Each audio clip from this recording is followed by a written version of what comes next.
एक बार माता पार्वती ने व्यथित होकर महादेव से पूछा, हे त्रिलोकीनाथ, संसार का यह कैसा न्याय है? जो पापी हैं वे सुखों की शैया पर सोते हैं और जो धर्म का पालन करते हैं वे दुखों के सागर में डूबते रहते हैं।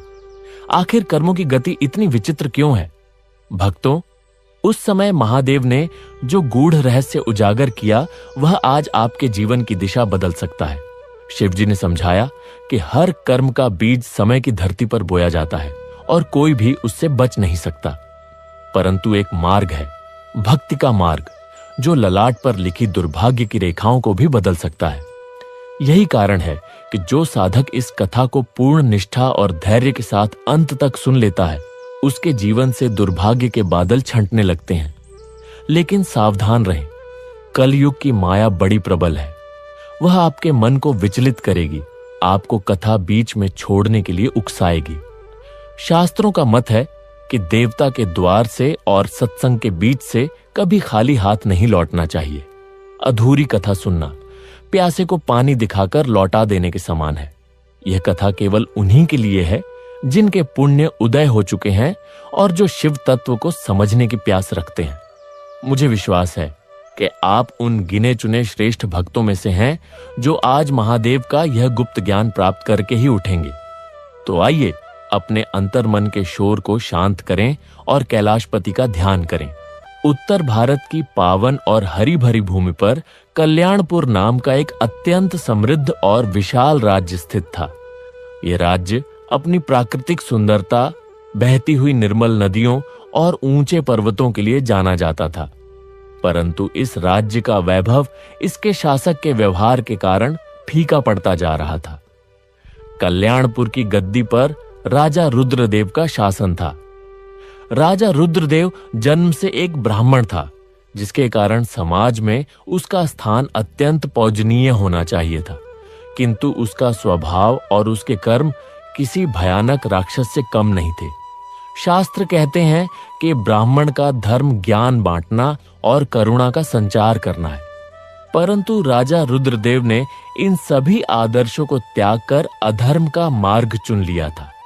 उसके महल की दीवारें प्रजा की चीखों और राजा के अट्टहासों से गूंजती रहती थी। राजा का दिन सूर्योदय के साथ धर्म चर्चा से नहीं बल्कि मदिरा के प्यालों और क्रूर योजनाओं के साथ शुरू होता था। वो राज्य की भोली भाली जनता पर ऐसे ऐसे कर लगाता था कि गरीब किसान भूखे मरने पर मजबूर हो जाते थे। राजा के मन में दया का लेश मात्र भी अंश नहीं था। वो ऊंचे सिंहासन पर बैठकर केवल अपने अहंकार की तुष्टि करता था और जो भी उसके मार्ग में आता उसे मृत्युदंड या कोड़ों की मार सहनी पड़ती थी।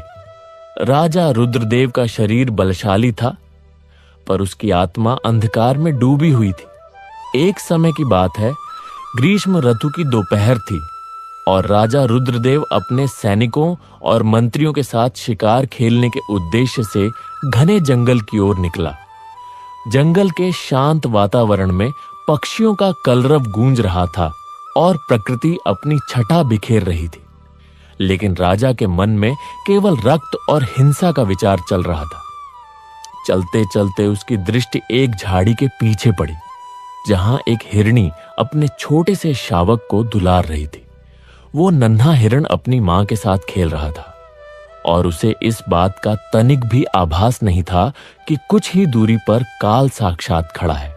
राजा रुद्रदेव ने अपना धनुष उठाया और उसकी आंखों में एक क्रूर चमक आ गई।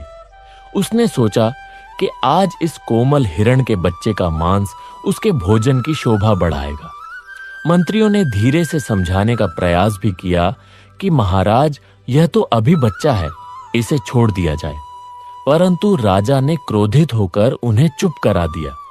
उसने क्रूरतापूर्वक उस नन्हे शावक को उसकी मां से छीन लिया।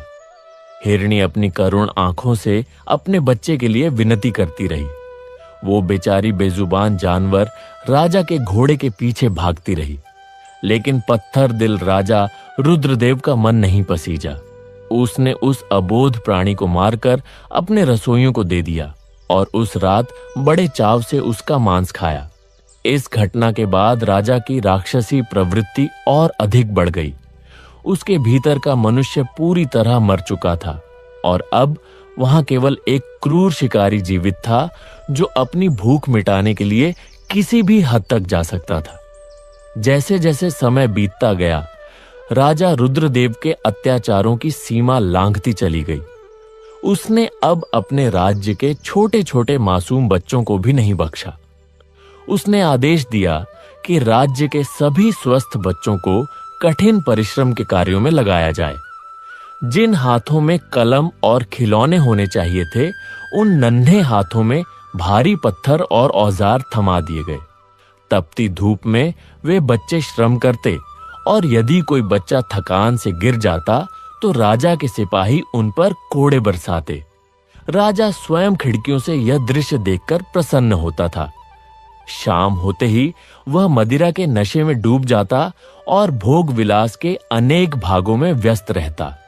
उसे अपने कुल और अपनी मर्यादा का कोई ध्यान नहीं रहा। राजा के चरित्र का पतन इस स्तर तक हो गया था कि वह अपने राज्य की माताओं और बहनों की इज्जत के बारे में तनिक भी विचार नहीं करता था।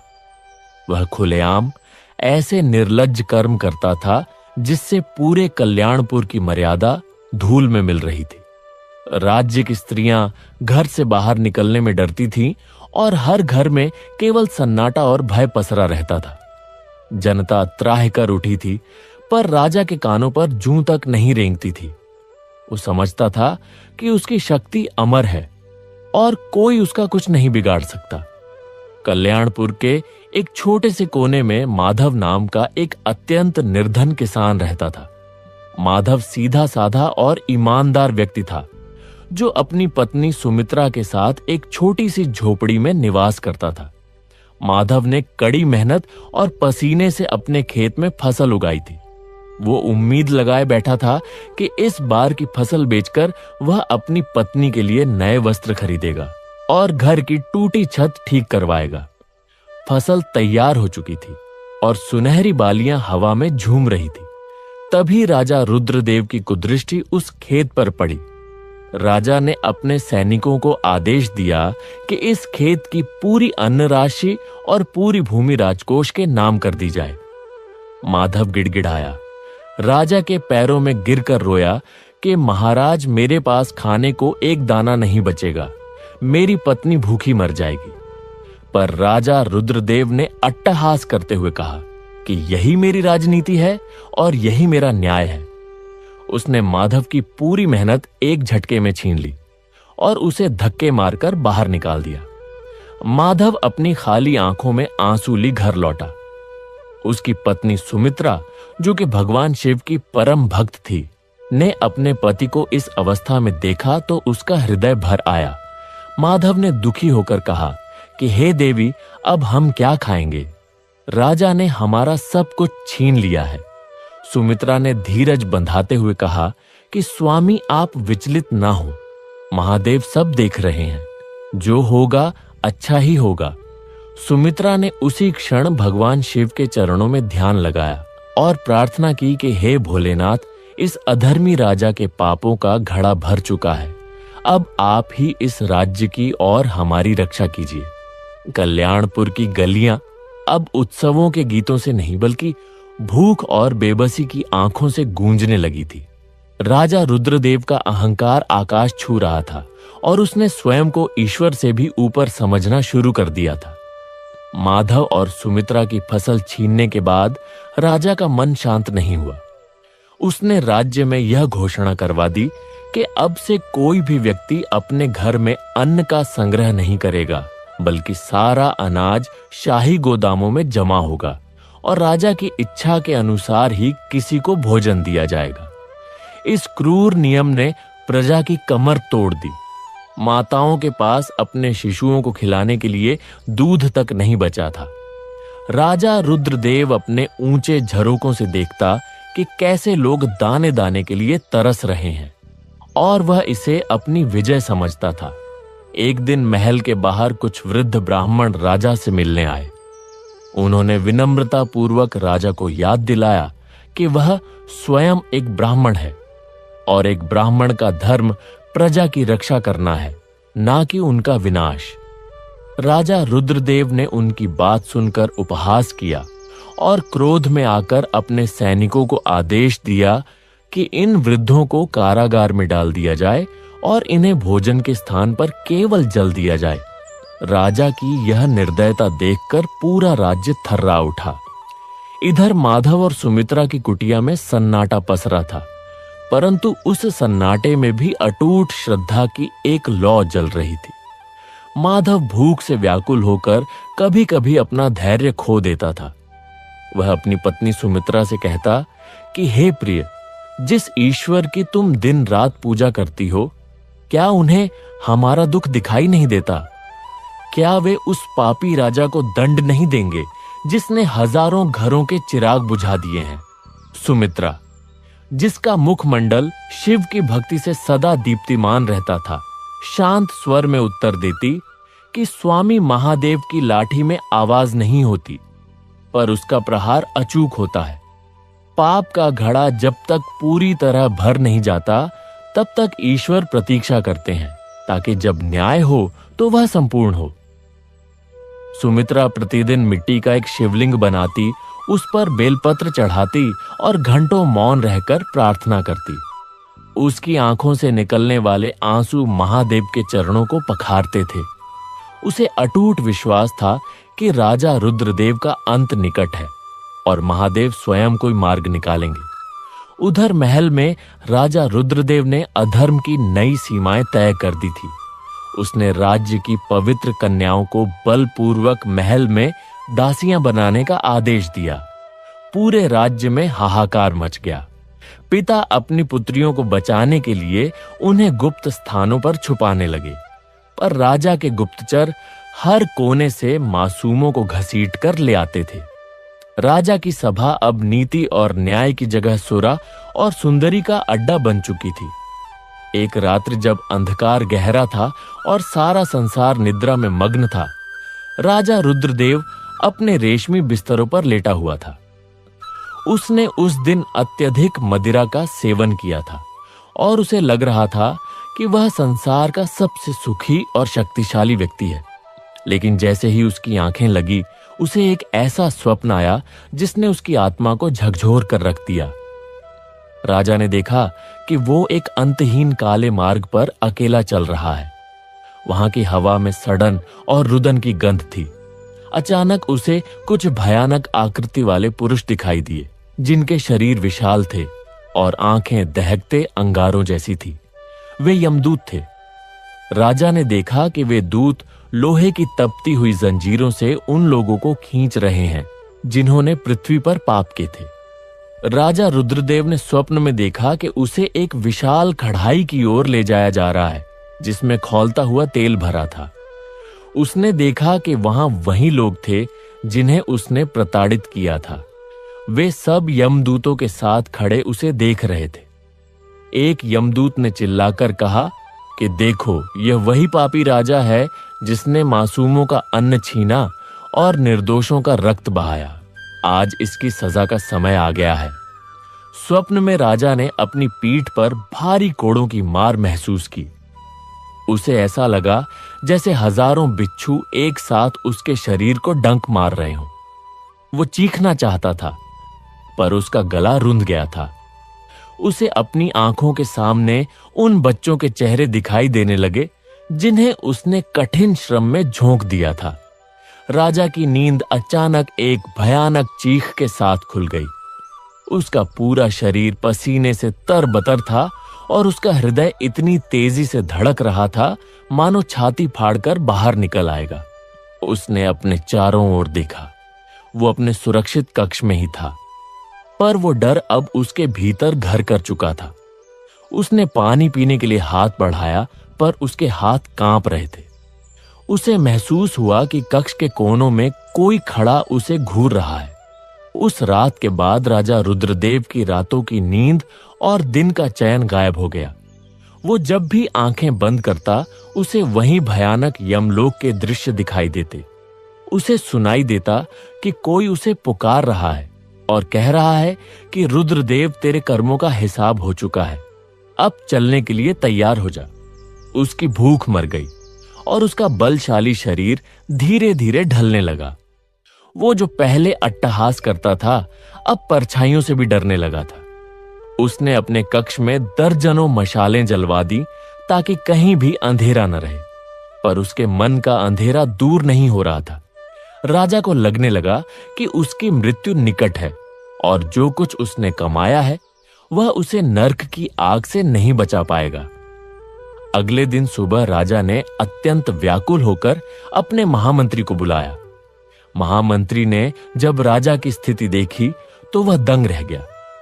राजा की आंखें धंसी हुई थी और चेहरा पीला पड़ चुका था। राजा ने कांपती आवाज में कहा कि मंत्री मुझे बचा लो, मुझे यमदूत दिखाई दे रहे हैं, मुझे वे तपते हुए तेल के कड़ाहे दिखा रहे हैं। मैंने जो पाप किए हैं क्या उनका कोई अंत नहीं है? क्या कोई ऐसा मार्ग नहीं जिससे मुझे इन भयानक सपनों से मुक्ति मिल सके? महामंत्री, जो भीतर ही भीतर राजा के कुकर्मों से दुखी था, ने एक अवसर देखा। उसने कहा कि महाराज, आपके कर्मों का बोझ बहुत भारी हो चुका है और साधारण मनुष्य इसका समाधान नहीं कर सकता। हमारे राज्य की उत्तर दिशा के घने जंगल में एक सिद्ध साधु रहते हैं। वे त्रिकालदर्शी हैं और महादेव के अनन्य भक्त हैं। यदि कोई आपको इस संकट से निकाल सकता है तो वह केवल वही महात्मा है। राजा रुद्रदेव ने बिना एक पल गंवाए कहा कि हमें अभी उनके पास जाना होगा, चाहे जो हो जाए, मुझे इस नर्क की अग्नि से बचना है। राजा ने अपनी राजसी वेशभूषा की परवाह नहीं की और महामंत्री के साथ घोड़े पर सवार होकर जंगल की ओर निकल पड़ा। रास्ता कठिन था, पर राजा के भीतर का भय उसे रुकने नहीं दे रहा था। जंगल के बीचों बीच एक पुरानी कुटिया थी जहां शांति का वास था। वहां पहुंचते ही राजा ने देखा कि एक तेजस्वी साधु समाधि में लीन थे। उनके चारों ओर भी एक दिव्य प्रकाश था। राजा घोड़े से उतरा और दौड़कर साधु के चरणों में गिर गया। वो फपक फपक कर रोने लगा। एक समय का अहंकारी राजा आज एक याचक की भांति धूल में पड़ा था। उसने रोते हुए अपनी सारी व्यथा सुनाई और अपने सपनों का वर्णन किया। साधु ने अपनी आंखें खोली और राजा की ओर देखा। उनकी दृष्टि में क्रोध नहीं बल्कि एक गहरी करुणा थी। साधु ने गंभीर वाणी में कहा कि रुद्रदेव, तूने ब्राह्मण कुल में जन्म लेकर भी चांडालों से भी बदतर कर्म किए हैं। तूने उस प्रकृति को कष्ट दिया जिसका तू रक्षक था। तूने उन निर्दोषों की आहें ली जो ईश्वर का रूप होते हैं। तेरे पाप इतने घने हैं कि सूर्य की किरणें भी उन्हें नहीं भेद सकती। राजा थर थर कांपने लगा और बोला कि महात्मन, क्या कोई मार्ग नहीं है? क्या मैं अनंत काल तक नर्क में जलता रहूंगा? साधु ने गहरी सांस ली और कहा कि महादेव दयालु हैं, वे क्षमा के सागर हैं, परंतु क्षमा के लिए पश्चाताप का होना अनिवार्य है। यदि तू वास्तव में बचना चाहता है तो तुझे अपना सर्वस्व त्याग कर शिव की शरण में जाना होगा और अपने कर्मों का प्रायश्चित करना होगा। साधु ने राजा को विस्तार से समझाया कि कैसे उसने अपनी शक्ति का दुरुपयोग किया और कैसे उसने समाज के सबसे कमजोर वर्ग को प्रताड़ित किया। साधु ने कहा कि तूने जिस माधव का अन्न छीना है, उसकी पत्नी की प्रार्थना ने ही शायद तुझे आज मेरे पास पहुंचाया है, ताकि तुझे सुधरने का एक अंतिम अवसर मिल सके। राजा रुद्रदेव ने हाथ जोड़कर प्रार्थना की कि आप जो कहेंगे मैं वही करूंगा, बस मुझे उन भयानक दूतों से बचा लीजिए। साधु ने उसे आदेश दिया कि वह तुरंत अपने राज्य लौटे। जिन लोगों के साथ अन्याय किया है उन्हें न्याय दें, जिनका धन छीना है उन्हें वापस करें और पूरे राज्य में शिव पुराण की कथा का आयोजन कराएं। साधु ने विशेष रूप से कहा कि शिव नाम का जाप ही तेरी एकमात्र औषधि है। राजा के मन में एक नई किरण जगी। उसने साधु को प्रणाम किया और वहां से एक नया संकल्प लेकर निकला। उसके भीतर का राक्षस अब धीरे धीरे शांत हो रहा था और एक भक्त का जन्म हो रहा था। पर क्या उसके पिछले पाप उसे इतनी आसानी से छोड़ने वाले थे? क्या यमराज के दूत उसके इस हृदय परिवर्तन को स्वीकार करेंगे? ये भविष्य के गर्भ में था। साधु की कुटिया से लौटते समय राजा रुद्रदेव के मन में विचारों का एक भीषण ज्वार उठा हुआ था। वो वन के उसी मार्ग से वापस जा रहा था जहां कुछ समय पूर्व उसने उस निरीह हिरण के शावक का वध किया था। आज उसे उसी स्थान पर पहुंचकर आत्मग्लानि का अनुभव हो रहा था। उसे वन की वायु में उन बेजुबान प्राणियों का क्रंदन सुनाई दे रहा था और वृक्षों की परछाइयां उसे यमदूतों के समान डरावनी लग रही थी। महल पहुंचते ही राजा ने सबसे पहले अपने महामंत्री को आदेश दिया कि राज्य के कारागार के द्वार खोल दिए जाएं। जो ब्राह्मण, वृद्ध और निर्दोष लोग उसकी क्रूरता के कारण बंदी बनाए गए थे, उन्हें ससम्मान मुक्त किया जाए। महामंत्री राजा के इस बदले हुए रूप को देखकर आश्चर्यचकित था। उसे विश्वास ही नहीं हो रहा था कि यह वही पत्थर दिल राजा है जो कल तक लहू बहाने में आनंद अनुभव करता था। राजा रुद्रदेव ने अपने आलीशान शयन कक्ष में प्रवेश किया, जहां मदिरा के स्वर्ण पात्र और विलास की वस्तुएं सजी हुई थी। उसने एक ही झटके में उन सभी पात्रों को फेंक दिया और भूमि पर बैठकर फूट फूट कर रोने लगा। उसे रह रहकर वो किसान माधव और उसकी पत्नी सुमित्रा याद आ रहे थे, जिनकी आंखों में उसने बेबसी और भूख देखी थी। अगले दिन सूर्योदय के साथ ही राजा रुद्रदेव ने पूरे कल्याणपुर राज्य में ढिंढोरा पिटवा दिया कि महाराज अपने समस्त पापों का प्रायश्चित करना चाहते हैं। उसने आदेश दिया कि राज्य के मध्य में एक विशाल पंडाल का निर्माण किया जाए, जहां 18 दिनों तक महान शिव पुराण की कथा का आयोजन होगा। राजा ने स्वयं अपने हाथों से राशि आभूषण उतार दिए और श्वेत वस्त्र धारण कर लिए। उसने घोषणा की कि जब तक कथा पूर्ण नहीं होगी, वह केवल एक समय फलाहार करेगा और भूमि पर शयन करेगा। प्रजा के लिए यह किसी चमत्कार से कम नहीं था। लोग अपनी आंखों पर विश्वास नहीं कर पा रहे थे कि जिस राजा के नाम से वे कांपते थे, आज वही राजा नंगे पांव गलियों में घूमकर लोगों से क्षमा मांग रहा था। राजा रुद्रदेव सबसे पहले माधव की उस टूटी हुई कुटिया पर पहुंचा। माधव और सुमित्रा अपनी झोपड़ी के बाहर बैठे भगवान शिव का नाम जप रहे थे। जब उन्होंने राजा को अपनी चौखट पर देखा तो वे भयभीत होकर पीछे हट गए। उन्हें लगा कि शायद राजा फिर से उन्हें कोई दंड देने आया है, परंतु दृश्य बिल्कुल विपरीत था। राजा रुद्रदेव ने अपने मस्तक को माधव के चरणों में रख दिया। एक राजा को एक निर्धन किसान के चरणों में पड़ा देख पूरा गांव वहां एकत्र हो गया। राजा ने सिसकते हुए कहा कि हे माधव, हे शिव भक्त, मुझे क्षमा कर दो। मैंने तुम्हारा अन्न ही नहीं छीना, बल्कि तुम्हारी आत्मा को दुखाया है। मैंने राजनीति के नाम पर जो पाप किया, उसके कारण मैं नरक की अग्नि में जल रहा हूं। कृपया मुझे क्षमा दान दे। माधव की आंखों में आंसू आ गए। उसका कोमल हृदय राजा की ऐसी दशा देखकर पसीज गया। सुमित्रा ने आगे बढ़कर कहा कि महाराज उठिए। पश्चाताप की अग्नि जब मनुष्य को जलाती है तो वह कुंदन बन जाता है। यदि आपने अपनी भूल स्वीकार कर ली है तो महादेव अवश्य ही आप पर कृपा करेंगे। राजा ने उसी समय आदेश दिया कि माधव की पूरी भूमि उसे वापस की जाए और राजकोष से उसे इतना धन दिया जाए कि उसकी आने वाली पीढ़ियां कभी भूखी न रहे। राजा ने राज्य के हर उस परिवार की सूची बनवाई जिनका उसने अहित किया था, और एक एक करके सबको उनका खोया हुआ सम्मान और संपत्ति लौटानी शुरू की। शिव पुराण की कथा का आरंभ हुआ। पूरे कल्याणपुर में शंखों और घंटों की ध्वनि गूंजने लगी। राजा रुद्रदेव कथा के प्रथम श्रोता के रूप में भूमि पर कुशा के आसन पर बैठा। कथावाचक ब्राह्मणों ने जब शिव के चरित्र का वर्णन करना शुरू किया तो राजा की आंखों से अविरल अश्रुधारा बहने लगी। जैसे जैसे कथा आगे बढ़ती, राजा को अपने भीतर एक अद्भुत शांति का अनुभव होने लगा। उसे समझ आया कि जिसे वह अपनी शक्ति समझता था, वह वास्तव में उसका अहंकार था। जो उसे विनाश की ओर ले जा रहा था। उसने राज्य में अन्नपूर्णा भंडार की स्थापना की, जहां कोई भी भूखा व्यक्ति आकर किसी भी समय भोजन कर सकता था। जो बच्चे कारखानों और कठिन श्रम में लगे थे, उन्हें मुक्त कर उनके लिए पाठशालाएं खुलवाई गई। राजा अब स्वयं भोजनालय में खड़ा होकर गरीबों को भोजन परोसता था। उसकी इस सेवा भावना ने प्रजा के मन से डर निकाल दिया और धीरे धीरे लोग राजा से प्रेम करने लगे।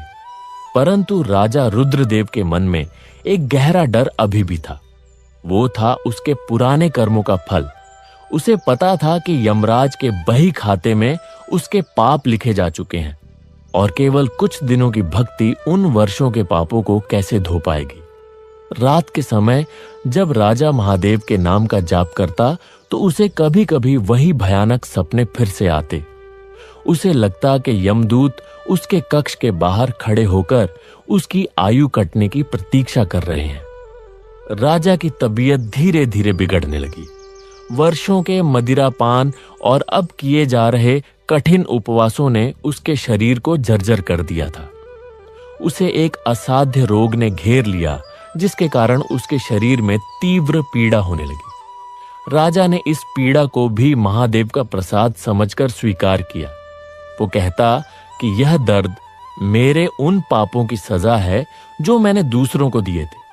उसकी मृत्यु जैसे जैसे निकट आने लगी, उसे अपने उत्तराधिकारी की चिंता सताने लगी। उसने देखा कि उसके अपने सगे संबंधी और दरबारी केवल सत्ता के लोभी हैं। यदि राज्य की बागडोर उनके हाथों में गई तो कल्याणपुर फिर से उसी अंधकार में चला जाएगा जहां से वह बड़ी मुश्किल से निकला है। एक दिन राजा ने महामंत्री को बुलाया और बड़ी क्षीण आवाज में कहा कि मंत्री, मेरा अंत समय निकट है। मुझे वैभव नहीं बल्कि एक ऐसा उत्तराधिकारी चाहिए जो शिव का सच्चा भक्त हो और प्रजा को अपनी संतान समझे। मुझे माधव की याद आ रही है। वो भले ही निर्धन है, पर उसका हृदय शिव के वास के योग्य है। जाओ और माधव को ससम्मान लेकर आओ। महामंत्री माधव को महल लेकर आए। राजा रुद्रदेव ने भरी सभा में ब्राह्मणों को आमंत्रित किया। उसने माधव का राज्याभिषेक करने की घोषणा की। माधव ने हाथ जोड़कर कहा कि महाराज, मैं एक तुच्छ किसान हूं, मैं राज्य कैसे संभालूंगा। राजा ने मुस्कुराकर कहा कि माधव जो शिव को संभाल सकता है, वह संसार को भी संभाल सकता है। तुम्हारी भक्ति ही इस राज्य की रक्षा करेगी। राजा ने अपने हाथों से राजमुकुट माधव के मस्तक पर रखा और स्वयं को पूरी तरह से शिव की भक्ति में लीन कर लिया।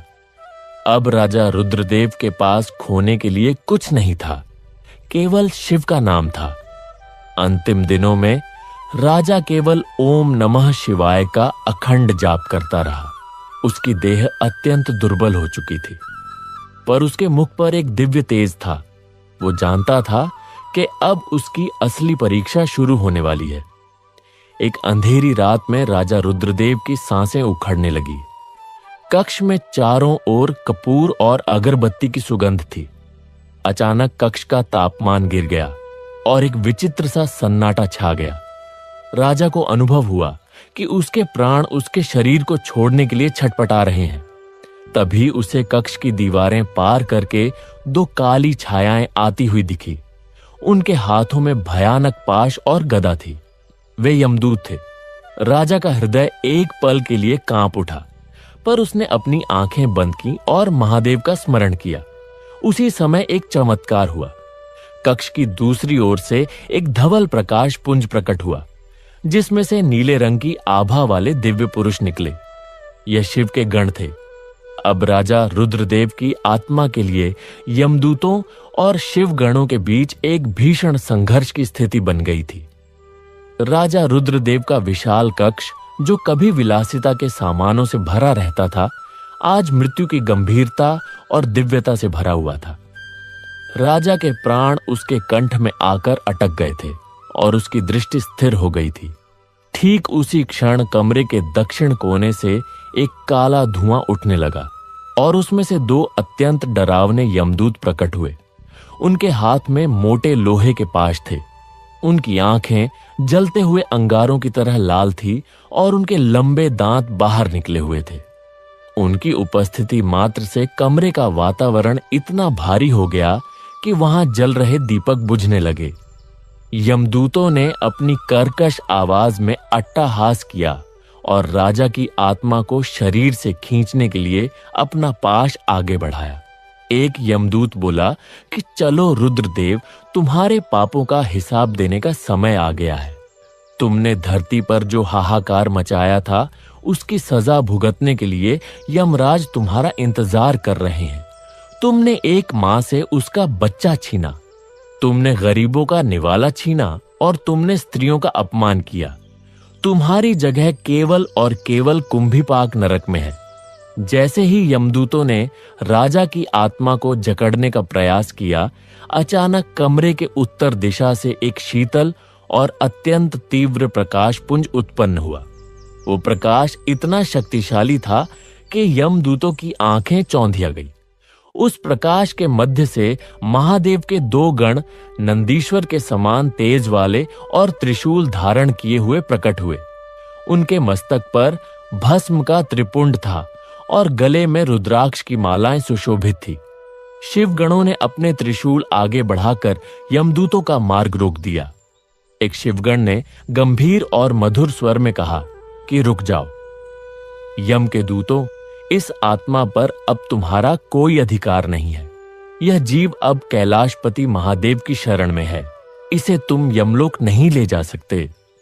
यमदूत यह सुनकर क्रोध से भर गए और बोले, तुम कैसी बातें कर रहे हो? क्या तुम इसके पापों की सूची भूल गए?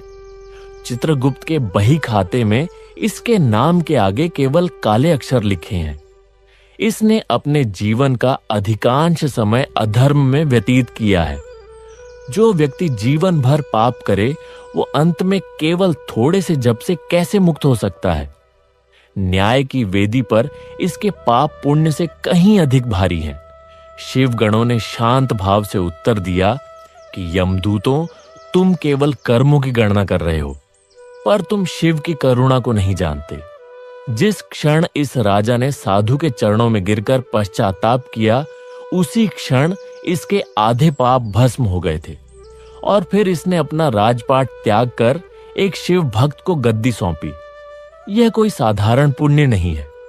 इसने 18 दिनों तक निष्काम भाव से शिव पुराण की कथा सुनी और अंत समय में इसके मुख पर केवल ओम नमः शिवाय का नाम था। शास्त्रों का वचन है कि अंत मतिसो गति, अर्थात मृत्यु के समय मनुष्य का चित्त जहां होता है उसे वही लोक प्राप्त होता है। राजा रुद्रदेव ने अपने अंतिम क्षणों में स्वयं को पूरी तरह शिव को समर्पित कर दिया था, इसलिए अब यह शिव का अंश बन चुका है। यमदूत चिल्लाए कि यह तो सरासर अन्याय है। अगर ऐसा ही होने लगा तो पृथ्वी पर हर पापी जीवन भर पाप करेगा और अंत में शिव का नाम लेकर बच जाएगा। समाज में व्यवस्था कैसे बनी रहेगी? क्या उस हिरण के शावक की चीख और माधव किसान के आंसुओं का कोई मूल्य नहीं है? यमदूतों और शिवगणों के बीच यह विवाद बढ़ता गया। यमदूतों ने तर्क दिया कि कर्म का सिद्धांत अटल है। अवश्यमेव भोक्तव्यम कृतम कर्म शुभाशुभम, अर्थात मनुष्य को अपने शुभ और अशुभ कर्मों का फल अवश्य भोगना पड़ता है। राजा ने अपनी शक्ति के मद में आकर मानवता को कुचला था, इसलिए इसे यमलोक की यातनाएं सहनी ही पड़ेंगी। शिवगणों ने मुस्कुराकर कहा कि तुम्हारा तर्क उचित है, परंतु तुम यह भूल रहे हो कि प्रायश्चित की अग्नि में बड़े से बड़े पाप जलकर राख हो जाते हैं। राजा रुद्रदेव ने न केवल नाम जपा, बल्कि उसने उन लोगों से व्यक्तिगत रूप से क्षमा मांगी जिनका उसने अहित किया था। उसने अपना सर्वस्व दान कर दिया। उसकी आत्मा अब उस मलिनता से मुक्त हो चुकी है जिसे तुम देख रहे हो।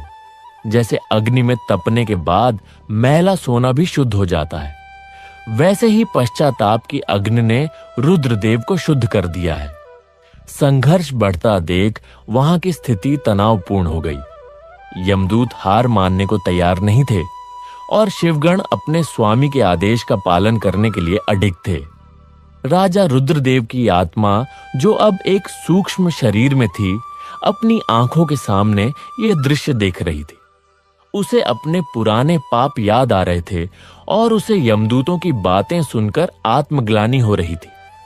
उसे लग रहा था कि वह वास्तव में नरक के ही योग्य है। वो शिव गणों की ओर देखकर मन ही मन कहने लगा कि हे महादेव के दूतों, मुझ जैसे पापी के लिए आप यमदूतों से क्यों लड़ रहे हैं? मैंने तो वास्तव में बहुत बुरे कार्य किए हैं। तभी उसे एक शांत और दिव्य वाणी सुनाई दी, जो केवल उसे सुनाई दे रही थी। वो आवाज कह रही थी कि रुद्रदेव, डरो मत। तुमने अज्ञानता में पाप किए, पर तुमने ज्ञान मिलने पर उसे सुधारा भी। महादेव केवल भक्ति के भूखे हैं। तुम्हारी सच्ची तड़प ने कैलाश के सिंहासन को हिला दिया है। अब तुम निर्भय हो जाओ। उधर यमदूतों ने अंतिम प्रयास के रूप में अपना पाश राजा की आत्मा की ओर फेंका, पर शिवगणों ने अपने त्रिशूल के एक ही स्पर्श से उस पाश को छिन्न भिन्न कर दिया। शिवगणों के तेज से यमदूतों का शरीर झुलसने लगा। उन्हें समझ आ गया कि वे महादेव की शक्ति के सामने नहीं टिक पाएंगे। शिवगणों ने कहा कि यदि तुम्हें अभी भी संदेह है तो चलो, हम स्वयं धर्मराज यमराज के पास चलते हैं और उन्हीं से इसका निर्णय करवाते हैं। यमदूत सहमत हो गए। वे राजा रुद्रदेव की आत्मा को लेकर अंतरिक्ष की ओर बढ़ चले। एक ओर भयावह अंधकारमय यमलोक का मार्ग था और दूसरी ओर शीतल श्वेत प्रकाश से भरा शिवलोक का मार्ग। राजा की आत्मा बीच में थी। वह देख रहा था कि कैसे ब्रह्मांड के विभिन्न लोकों को पार करते हुए वे आगे बढ़ रहे हैं। रास्ते में उसे कई ऐसी आत्माएं मिली जो अपने कर्मों के अनुसार विभिन्न योनियों में जा रही थी। अंततः वे यमराज की सभा में पहुंचे, जहां न्याय के देवता भैंसे पर सवार होकर विराजे थे। यमराज की सभा का दृश्य अत्यंत भव्य और डरावना था।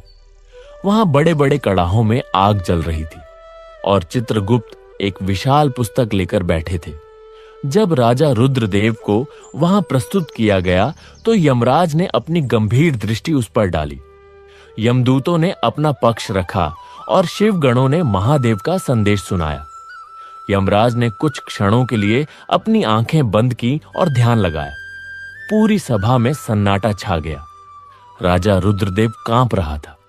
उसे लग रहा था कि अब उसके भाग्य का अंतिम फैसला होने वाला है। यमराज ने अपनी आंखें खोली और उनके मुख पर एक मंद मुस्कान आई। उन्होंने चित्रगुप्त से कहा कि चित्रगुप्त, जरा देखो कि इस राजा के खाते में अंतिम पन्नों पर क्या लिखा है। चित्रगुप्त ने पन्ने पलटे और चकित होकर बोले कि महाराज, इसके पिछले सभी पापों के ऊपर महादेव नाम की मुहर लगी है और इसके हालिया पुण्यों ने इसके प्रारब्ध को बदल दिया है। यमराज ने घोषणा की कि यद्यपि इसके पाप भयंकर थे, परंतु इसके द्वारा किए गए प्रायश्चित और अंत समय की शिव भक्ति ने इसे सभी बंधनों से मुक्त कर दिया है। यमराज के विशाल और न्यायप्रिय दरबार में सन्नाटा पसरा हुआ था। राजा रुद्रदेव की सूक्ष्म आत्मा सिर झुकाए खड़ी थी। उसे अपने जीवन की एक एक घटना चलचित्र की भांति दिखाई दे रही थी। यमराज ने गंभीर स्वर में कहा कि रुद्रदेव, तुम्हारे कर्मों का लेखा जोखा अत्यंत जटिल है। एक ओर वे मासूम बच्चे हैं जिनके बचपन को तुमने अपनी क्रूरता की भट्टी में झोंक दिया। वे बेजुबान पशु हैं जिनका तुमने बिना कारण वध किया, और वे असहाय स्त्रियां हैं जिनकी मर्यादा का तुमने सम्मान नहीं किया। दूसरी ओर तुम्हारे जीवन के अंतिम भाग में वह पश्चाताप की अग्नि है जिसने तुम्हारे अहंकार को भस्म कर दिया। चित्रगुप्त ने अपनी दिव्य पुस्तक की ओर देखते हुए कहा कि महाराज, इस आत्मा ने अपने जीवन के 40 वर्ष अधर्म में बिताए, परंतु अंतिम 2 वर्षों में इसने वो पुण्य कमाया जो कई जन्मों में भी दुर्लभ है। इसने न केवल अपना राजपाट त्याग दिया, बल्कि स्वयं को समाज के सबसे निचले पायदान पर खड़े व्यक्ति के चरणों में अर्पित कर दिया। यमराज ने यमदूतों की ओर देखा और बोले कि तुम इस आत्मा को ले जाने का प्रयास कर रहे थे, क्योंकि तुम केवल क्रिया और प्रतिक्रिया को देखते हो, परंतु ईश्वर केवल हृदय की पुकार सुनते हैं। राजा रुद्रदेव ने जब माधव किसान से क्षमा मांगी थी, तभी उसके हृदय के भीतर की जड़ता टूट गई थी, और जिस व्यक्ति के हृदय में महादेव का वास हो जाए, उसे यमलोक के द्वारों पर रोकना संभव नहीं है। यमराज ने शिवगणों की ओर संकेत किया और कहा कि हे शिव के दूतों, आप इस आत्मा को ले जा सकते हैं। महादेव का विधान ही सर्वोपरि है। जो जीव मृत्यु के समय संसार को भूलकर शिव में लीन हो जाता है, वो काल के चक्र से मुक्त हो जाता है। यमराज की आज्ञा पाकर यमदूत पीछे हट गए। उनके मुख पर अब वो क्रोध नहीं, बल्कि एक गहरी जिज्ञासा थी कि भक्ति की शक्ति इतनी प्रबल कैसे हो सकती है। जैसे ही यमराज ने अपना निर्णय सुनाया, राजा रुद्रदेव की आत्मा के चारों ओर का अंधकार छटने लगा। वो डरावना दरबार ओझल हो गया और चारों ओर एक शीतल सुगंधित पवन बहने लगी। शिवगणों ने अत्यंत आदर के साथ राजा की आत्मा को एक दिव्य विमान में बिठाया। यह विमान स्वर्ण और मणियों से नहीं, बल्कि श्वेत प्रकाश और शांति से बना हुआ था। जैसे ही विमान ऊपर की ओर बढ़ा, राजा ने देखा कि नीचे कल्याणपुर राज्य की जनता शोक और श्रद्धा के साथ उसके मृत शरीर का अंतिम संस्कार कर रही थी। राजा माधव, जो कभी एक गरीब किसान था, अपनी पत्नी सुमित्रा के साथ राजा रुद्रदेव के शरीर को मुखाग्नि दे रहा था। पूरे राज्य में हर हर महादेव का घोष हो रहा था। राजा ने देखा कि जिन लोगों पर उसने अत्याचार किए थे, वे भी आज उसकी आत्मा की शांति के लिए प्रार्थना कर रहे थे। यह देखकर राजा रुद्रदेव की आत्मा को वास्तविक शांति मिली। उसे समझ आया कि मनुष्य की सबसे बड़ी पूंजी धन या सत्ता नहीं, बल्कि वो प्रेम और क्षमा है जो वो दूसरों के हृदय में छोड़ जाता है। विमान बादलों को पार करता हुआ ऊपर उठता चला गया। रास्ते में राजा ने अद्भुत दृश्य देखे। उसे सप्तर्षि मंडल दिखाई दिया, जहां महान असर्षि तपस्या में लीन थे। उसे वह नक्षत्र लोक दिखा, जहां पुण्य आत्माएं तारों के रूप में चमक रही थी। धीरे धीरे सारा दृश्य बदल गया और सामने एक ऐसा लोक प्रकट हुआ जिसकी कल्पना किसी भी शास्त्र में करना कठिन है। यह शिवधाम था। यहाँ की मिट्टी भस्म की तरह पवित्र और शीतल थी। यहाँ के वृक्षों से वेदों की अर्चाएं गूंज रही थी और नदियों में जल नहीं, बल्कि साक्षात अमृत बह रहा था। यहाँ न कोई राजा था, न कोई रंग। यहाँ हर जीव शिवमय था। नंदी महाराज मुख्य द्वार पर पहरा दे रहे थे। जैसे ही विमान वहां पहुंचा, नंदी ने मुस्कुराकर स्वागत किया। राजा रुद्रदेव का सूक्ष्म शरीर अब दिव्य हो चुका था। उसे अब न भूख थी, न प्यास और न ही मृत्यु का भय। शिवगण राजा को लेकर एक विशाल सभा की ओर बढ़े, जहां स्वयं देवाधिदेव महादेव माता पार्वती के साथ विराजे थे। महादेव का रूप अत्यंत मनमोहक था। उनके मस्तक पर चंद्रमा मंद मंद मुस्कुरा रहा था।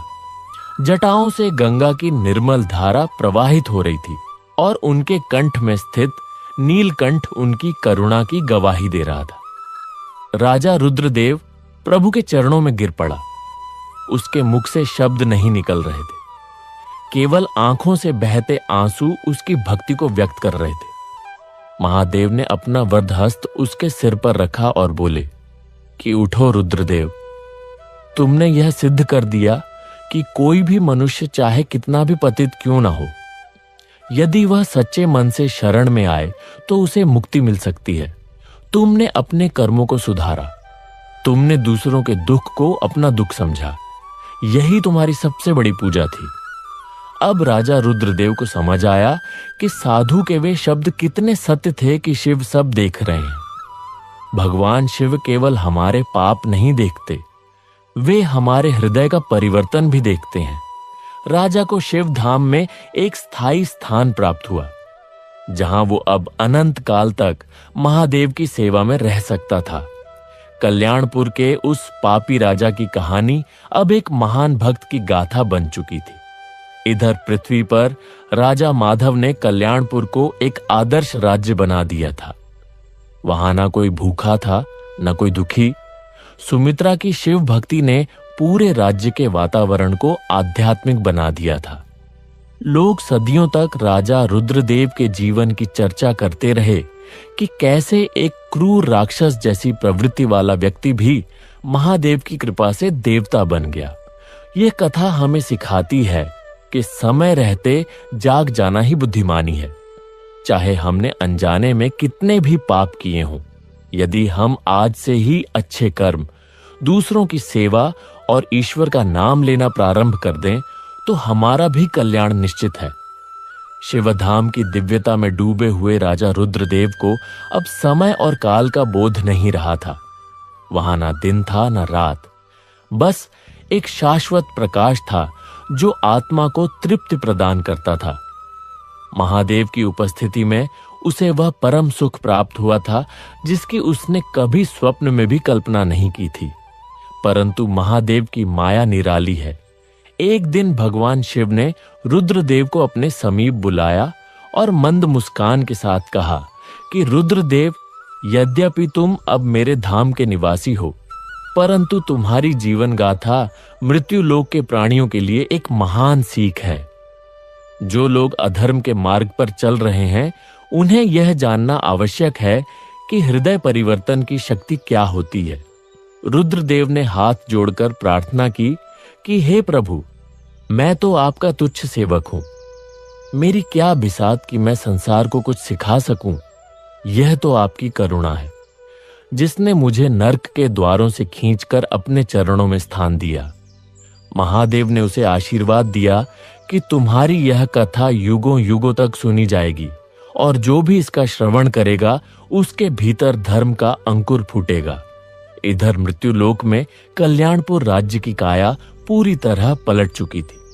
राजा माधव, जो कभी अपनी फसल छिन जाने पर दाने दाने को मोहताज था, आज एक न्यायप्रिय और धर्मनिष्ठ शासक के रूप में प्रतिष्ठित था। उसकी पत्नी सुमित्रा, जो पहले केवल अपनी छोटी सी कुटिया में शिव की आराधना करती थी, अब पूरे राज्य की माताओं और बहनों के लिए प्रेरणा का स्रोत बन गई थी। माधव ने गद्दी संभालते ही सबसे पहला कार्य यह किया कि राजा रुद्रदेव द्वारा बनाए गए सभी क्रूर कानूनों को समाप्त कर दिया। उसने राज्य के करों को इतना कम कर दिया कि किसान खुशी खुशी अपनी उपज का एक छोटा सा हिस्सा राजकोष में देने लगे। माधव स्वयं साधारण वस्त्र पहनता और अपनी प्रजा के बीच जाकर उनके दुख दर्द सुनता था। उसने राज्य की सीमा पर पहरा देने वाले सैनिकों को सख्त निर्देश दिए कि किसी भी राहगीर या गरीब के साथ दुर्व्यवहार ना किया जाए। माधव की सभा में अब चापलूसों और लालची दरबारियों के लिए कोई स्थान नहीं था। उसने उन विद्वान ब्राह्मणों और अनुभवी मंत्रियों को वापस बुलाया जिन्हें राजा रुद्रदेव ने अपमानित कर निकाल दिया था। राज्य में विद्या और कला का प्रचार प्रसार होने लगा। सुमित्रा ने राजमहल के एक विशाल कक्ष को शिव भक्ति केंद्र में बदल दिया था, जहां प्रतिदिन संध्या के समय निर्धन महिलाएं और बच्चे एकत्र होते थे। वहां उन्हें न केवल मुफ्त भोजन मिलता, बल्कि सुमित्रा स्वयं उन्हें जीवन के मूल्यों और शिव की महिमा के बारे में बताती थी। कल्याणपुर की गलियां, जो कभी भय के कारण सूर्यास्त के बाद सूनी हो जाती थी, अब भजनों और बच्चों की खिलखिलाहट से गूंजती रहती थी। माधव को अक्सर राजा रुद्रदेव की याद आती थी। उसे याद था कि कैसे राजा ने अंत समय में अपनी भूल सुधारने के लिए तड़प दिखाई थी। माधव ने राज्य के मुख्य द्वार पर राजा रुद्रदेव की एक भव्य मूर्ति बनवाई, लेकिन वो मूर्ति किसी विजेता राजा की नहीं थी, बल्कि एक याचक की थी जो हाथ जोड़कर शिव के सामने खड़ा था। मूर्ति के नीचे बड़े अक्षरों में लिखवाया गया कि अहंकार पतन का द्वार है और पश्चाताप मोक्ष का मार्ग है। माधव का मानना था कि आने वाली पीढ़ियां राजा रुद्रदेव के पापों से ज्यादा उनके पश्चाताप से सीख लेंगी। एक बार माधव के मन में विचार आया कि क्या वास्तव में रुद्रदेव को मुक्ति मिली होगी? क्या महादेव ने इतने बड़े पापी को सच में अपना लिया होगा? उसी रात माधव के स्वप्न में स्वयं भगवान शिव के गण प्रकट हुए। उन्होंने माधव को वो दृश्य दिखाया जो यमराज की सभा में घटा था। माधव ने देखा कि कैसे शिव की भक्ति ने यमदूतों के पाश को निष्फल कर दिया था। शिवगणों ने माधव से कहा कि हे राजन, संदेह मत करो, महादेव केवल भाव के भूखे हैं। रुद्रदेव ने अपनी आत्मा को शुद्ध करने के लिए जो कष्ट सहे और जो आंसू बहाए, वे गंगा जल के समान पवित्र थे। माधव की आंखें खुल गईं और उसने चैन की सांस ली। उसे संतोष हुआ कि उसका पूर्ववर्ती राजा अब सुरक्षित और सुखी है। माधव ने उसी दिन से संकल्प लिया कि वह अपने राज्य में शिवोत्सव का आयोजन हर मास करेगा, ताकि प्रजा का ध्यान सदैव सत्कर्मों की ओर लगा रहे। कल्याणपुर में अब फसलों की पैदावार पहले से कहीं अधिक होने लगी थी। अकाल और महामारियां जैसे उस राज्य का मार्ग भूल गई थी। पड़ोसी राज्यों के राजा जो कभी रुद्रदेव की क्रूरता से डरे रहते थे, अब माधव की सज्जनता के कायल हो गए थे। वे भी अपने राज्यों में माधव की शासन पद्धति को अपनाने लगे। इस प्रकार एक व्यक्ति के हृदय परिवर्तन ने न केवल एक राज्य को बल्कि पूरे आर्यावर्त को प्रभावित करना शुरू कर दिया। सुमित्रा अक्सर माधव से कहती थी कि स्वामी देखिए महादेव की लीला। जिस झोपड़ी में हम भूखे सोए थे, आज उस झोपड़ी की जगह एक विशाल धर्मशाला खड़ी है, जहां हजारों लोग भोजन पाते हैं। यह सब उसी एक आंसू का फल है जो राजा रुद्रदेव ने साधु के चरणों में गिराया था। यमलोक के न्याय कक्ष में आज भी उसी विषय पर चर्चा हो रही थी जो राजा रुद्रदेव के साथ घटित हुआ था। यमदूतों के मन में यह जिज्ञासा शांत नहीं हो रही थी कि क्या वास्तव में केवल अंत समय की भक्ति से पूर्व के भयानक पाप शून्य हो सकते हैं। यमराज ने उनकी दुविधा को भांप लिया और चित्रगुप्त को संकेत किया कि वे कर्मों की उस सूक्ष्म गति को समझाएं जो साधारण चक्षुओं को दिखाई नहीं देती। चित्रगुप्त ने अपनी दिव्य लेखनी को विराम दिया और बोले कि हे दूतों, तुम केवल उन बाहरी कर्मों को देख रहे हो जिन्हें रुद्रदेव ने अपने शरीर से किया था, किंतु तुम उस मानसिक तपस्या को नहीं देख पाए जो उसने मृत्यु से पूर्व की थी।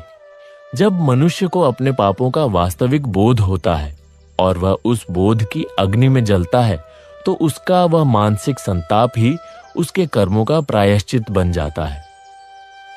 हे भक्त प्रेमियों, राजा रुद्रदेव की इस गाथा से यह शिक्षा ग्रहण करो कि समय बहुत ही कम है।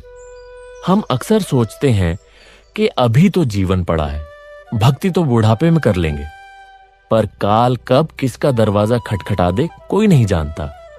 राजा रुद्रदेव भाग्यशाली था कि उसे साधु के रूप में चेतावनी मिल गई और उसने समय रहते स्वयं को बदल लिया।